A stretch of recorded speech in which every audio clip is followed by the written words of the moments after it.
Hi, I'm Bob Tabor with LearnVisualStudio.net. In the previous lesson, we added the recipe data source.cs to our application, and we wired it all up, and it all worked. See how easy it is to build Windows 8 apps. Oh, okay.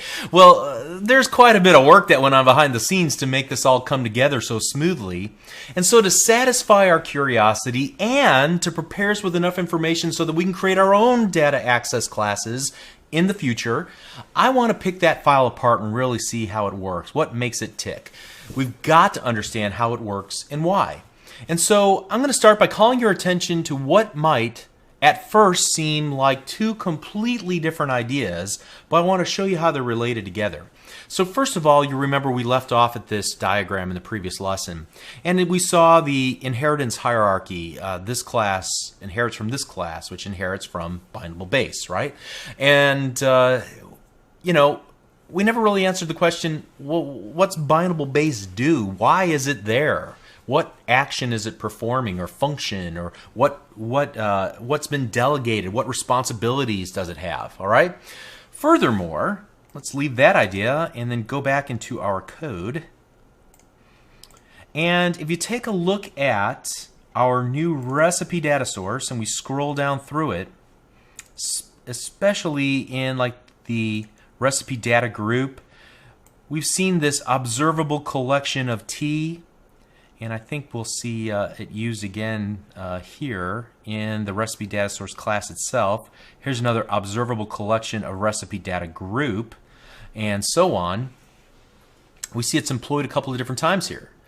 Now we've looked at a related idea, the iObservable map of KV, and we noted that one of its superpowers was change notification. And so I want to elaborate on that idea in this lesson. So if we were to take a look at bindable base, so let's go to the very top of this and notice that our recipe data common, from which data item and recipe data group derive from, that it itself derives from bindable base, just like our diagram pointed out. And so if I right click and select go to definition, we see that it is defined, and let's just show you where it's at here in this common folder. We have this bindablebase.cs, all right? And you can see that bindable base derives from something called iNotify property changed. And so before we dive deep into this, at a high level, bindable base and the observable collection of T are actually related in a sense. They allow for change notification in our recipe data item and recipe data group objects. Change notification is simple. If our underlying data changes while the app is running, we want those changes to be reflected in the user interface. So this really comes in handy when you've, for example, connected to a web service. You ask the web service every 30 seconds, is there anything new? Are there any changes? Is there anything that I need to show the user differently? All right. And then the web service gives you an updated set of data. And now some of that data represents objects that have been added in the past 30 seconds, while others have been deleted in the past 30 seconds. Still others have been updated, their properties have changed in the last 30 seconds, and now you want all of that information updated in your user interface. And that's what this code accomplishes, all right? So, let's get back here and go back to the observable collection of T, and then we'll come back to this bindable base. So, observable collection of T. We can see that it's used throughout this recipe data source whenever there's a collection of items. Now, you might be wondering, hey, why didn't they just use list of T? We saw that and we learned about it in the C# Fundamental series, right? And it seemed pretty easy and obvious to use. However, if we did that, then we would need to add all of the code required to check for changes in the data inside of that list, and then manually update the user interface for each item that's been added or removed. While that's certainly possible, we get all that for free from the observable collection of T. It already does this for us. All we have to do is let the observable collection of T know which items have been added and removed, and it notifies all the user interface elements that were bound to the collection. So those user interface elements, in turn, they receive the change notification event, and then they update the data that they're displaying.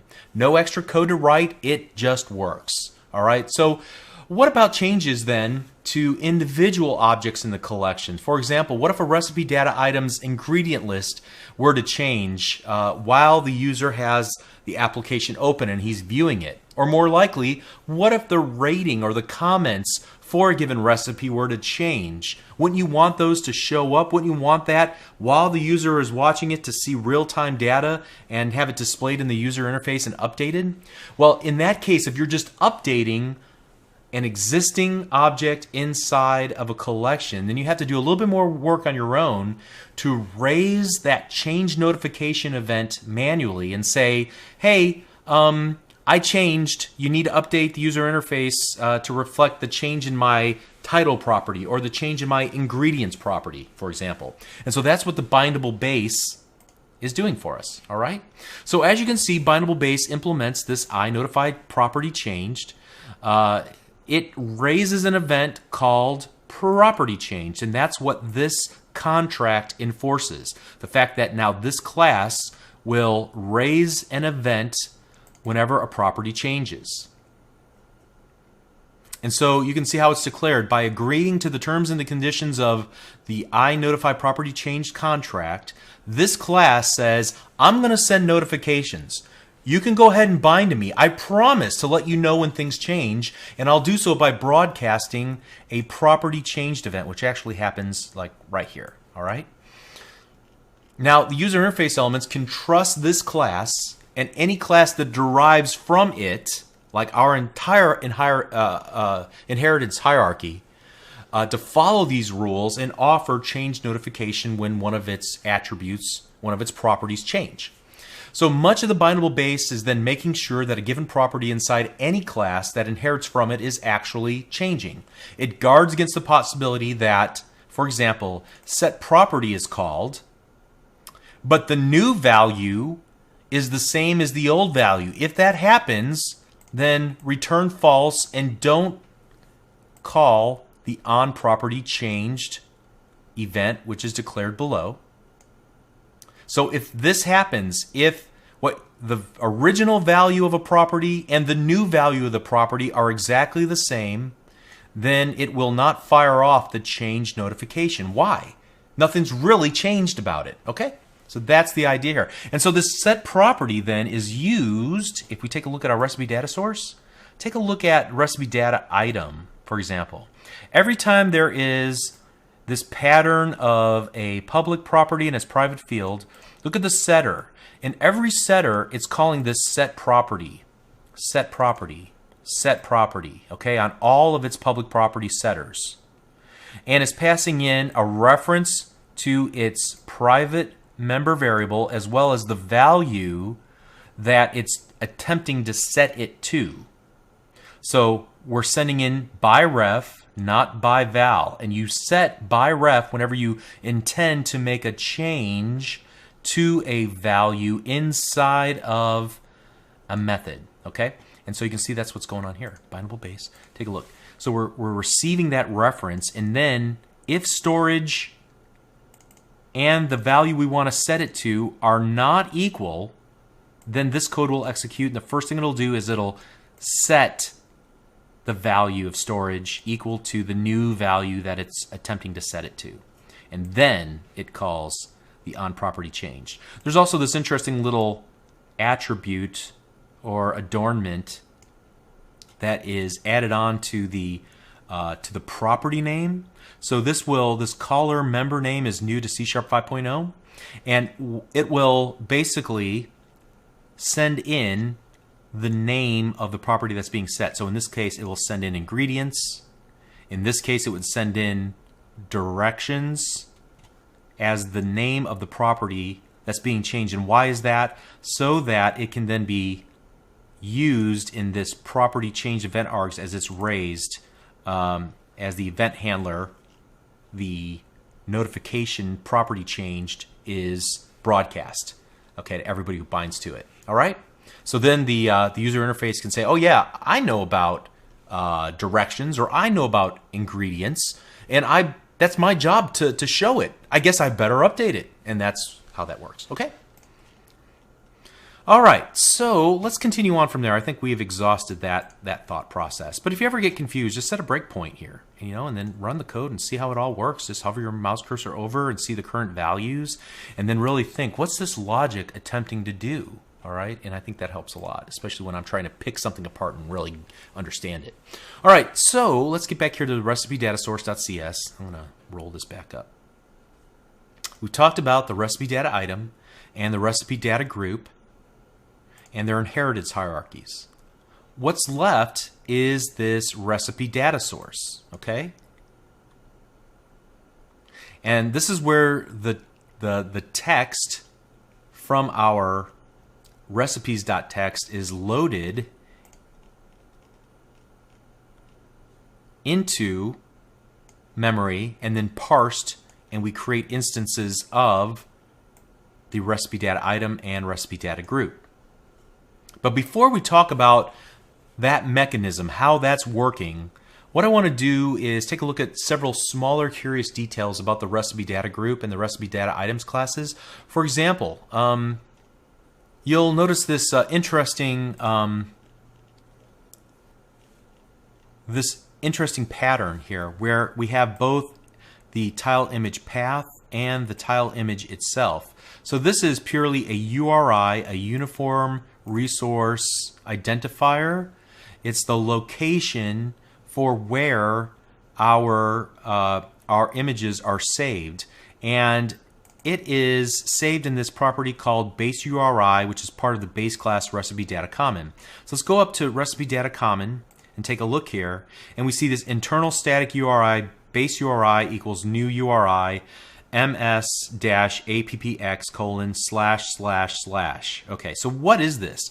Well, internal is a visibility modifier, much like public, private, or protected. This just means that any code that is defined inside of the project can access this, but if it's a file that lives outside of our package, it cannot access it. All right.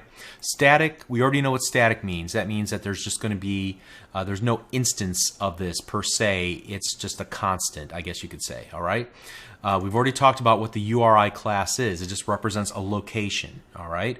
And then what is this? Well, this is a special indicator, I guess you could say, of where where a given command should look for a resource. Now, we might expect to see something like http : / or ftp : //. This is a Microsoft specific format that indicates inside of the deployment package. So somewhere inside the deployment package, we're going to look for, in this case, the image. So that's the base of the URI, but then the image path, we would expect to pull that and have that gain that from the recipes.txt file. And so if you were to look at some of these, you can see that, for example, this background image at the very top, it's in the images Chinese 1600c.jpg. So those two things get combined together, the base URI and then the given image path, and then we can use that to read the data into a data stream and construct a bitmap image in memory from that URI. All right, so we're going to read it from the deployment package, and now it's an image, and we can bind to it, and they would actually see on screen, whatever the recipe bitmap looks like. Okay. All right, but you see that where we have both the image path and the image source displayed. And almost every time there's an image, there will be this pattern of having the two as independent properties. And therefore, whenever you want to set the image, notice what it's doing here. It's saying take whatever image, which represents the image source, and remove it from memory by setting it equal to null, and then give me the new path, the new place where to look for this image. And so it's essentially only setting the path here. Then the next time that it's requested, the image itself, then it's going to say, hey, if this image this image is null and this image path is not null, then go ahead and create a new instance of bitmap image. Otherwise, just return the fully functional populated image that we already have a reference to. All right. So again, just take some time and stare at this, but you shouldn't have to duplicate this in this project. But again, if you wanted to add images in, you would need to understand this little pattern that they use and why they're using it. But essentially it is to avoid an expensive operation in memory or on disk access for creating new instances of images every time you touch them. It would only create it whenever the image path, or rather the image source, has changed. Okay. And we've already noted in all these properties how it uses the set property and the setter. We've already talked about that. The getters are all pretty simple. They're just returning the value of the private member that is the backing essentially for the public property. That's pretty typical stuff. Each of these classes have a constructor that would allow you to pass in the various properties at construction and get the object into a valid state right off the bat. All right, so I think we've covered the basics, the patterns that are used most often inside recipe data item and recipe data group. Okay, so let's just move on from there. There's another curious detail if we start looking at the recipe data source itself, that we have a private static recipe data source. Wait, what? The class recipe data source has a static member of type recipe data source, and it creates a new instance of its class. Okay, what is going on here? Well, it's a software pattern called singleton, and it prevents there from being a bunch of instances of these classes floating around. So instead, you can always be sure that you're working with the same instance of the class no matter what. It obviates the need to keep creating new instances of this class, repopulating the data from the text file every time that it's accessed, since that is potentially an expensive operation. It could slow the app down. So instead, there's just one instance of the class. It's used everywhere throughout the life of the app, and that's what this is intending to do. Okay, so we can use it then like we see in our like here, for example, recipe data source. How are we able to just use it like a static class? Because this is a static member of recipe data source that gives us access to a single instance of recipe data source, at which point then we can call get item and pass in whatever we need to pass in. Okay. Okay, so I think we've covered a lot of ground here. There's still a little bit more to talk about with regards to the specifics of the recipe data source and how it actually uses this load remote. Well, actually not that one. Let's skip that one. Load local data async, okay? How does it actually grab the data from the recipes.txt file, and then what is this code doing, the one to create recipes and recipe groups? How is this working? And then what's this little helper method doing, create recipe group? All right, we'll talk about that in a little bit. But in closing, let me give you another word of encouragement. I realize that there are a lot of class names and interface names that are flying around here at a rapid speed, okay? If you ever get confused, you have to stop down and you have to ask yourself the critical question, why? Why is this interface being used? Why is this specific collection being used? What is the purpose of this class? Is this class or is this collection native to the framework, or is this something that's been created inside of some nook and cranny of the code, for example, in our layout aware page, for example, okay? So I think that, you know, the best way to learn is to be a critical thinker, to identify and ask yourself the critical question, why?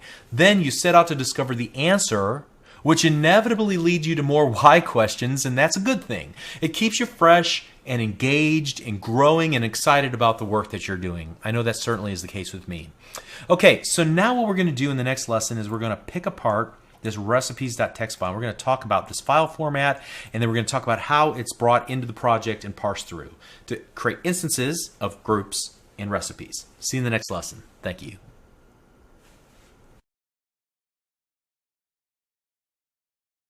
Thank you.